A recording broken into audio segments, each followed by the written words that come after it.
Hoy veremos el mejor inventario para Strucid en el modo normal, o sea FFA, TDM, Doom y CTF. Quédate hasta el final ya que ahí te mostraré los loadouts. Empezamos con los fusiles. Acá te recomiendo bastante que te pongas en uno de estos fusiles. Si te cuesta dar las balas, lo mejor será que lleves el SCAR, ya que es un fusil muy parecido a un subfusil. Ahora si eres más o menos preciso, te recomiendo la AK, ya que tiene un poco más de bloom, pero hace mucho daño. Así eliminarás necesitando pocas balas. Pero si tienes un buen aim, sí o sí lleva la AUG, ya que si das esas 3 balas de cada disparo, harás en total más daño que la AK y la SCAR, y ni hablar si das headshots. Pasemos a las escopetas. Si te cuesta bastante dar con la escopeta, sin duda lleva la táctica, ya que tiene 7 balas y el lapso entre cada disparo es muy bajo, mientras que la pump el lapso es mucho mayor, por eso te sugiero que la lleves si eres demasiado preciso.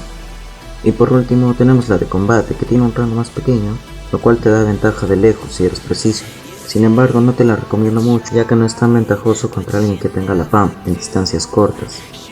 Así que escoge tú qué opción se asemeja más a ti y escoge qué escopeta llevar. En cuanto a los subfusiles, tenemos varias opciones, el de ráfaga, la de tambor, la RPG y el silenciado. No puedo darte tantos consejos ya que no me gusta llevar subfusil, pero si tuviera que escoger yo creo que la de tambor es la mejor, ya que tiene 50 balas y un muy buen daño respecto a las demás. Porque serás una rata. Snipers. Obviamente en acá debes elegir el sniper pesado porque es el que más daño hace. Explosivos. Aquí te recomiendo bastante llevar esto, porque hace 80 de daño, recarga rápido y no tiene límite de balas. En cambio un lanzacohetes tiene límite de 3 balas. Sin duda esta arma es de lo mejor en cuanto a explosivos.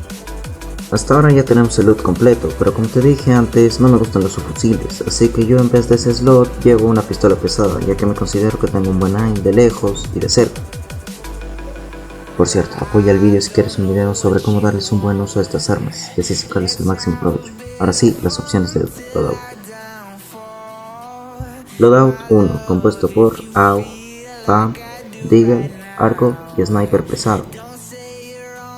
Loadout 2, compuesto por AK, escopeta táctica, subfusil de tambor, arco y sniper pesado. Loadout 3, compuesto por SCAR, escopeta táctica, RPG, arco y sniper pesado. Puse RPG ya que creo que también es un buen subfusil. La primera opción es para los cuales cuentan con un excelente aim. La segunda, si tienes un buen aim pero aún te falta perfeccionar. Y la tercera, si el aim es una de las cosas que tienes que mejorar bastante. Bueno gente, hasta aquí las mejores opciones de loadout, espero que te haya gustado, deja tu like y suscríbete para más consejos y para que la comunidad hispana de Strucid crezca. Bye.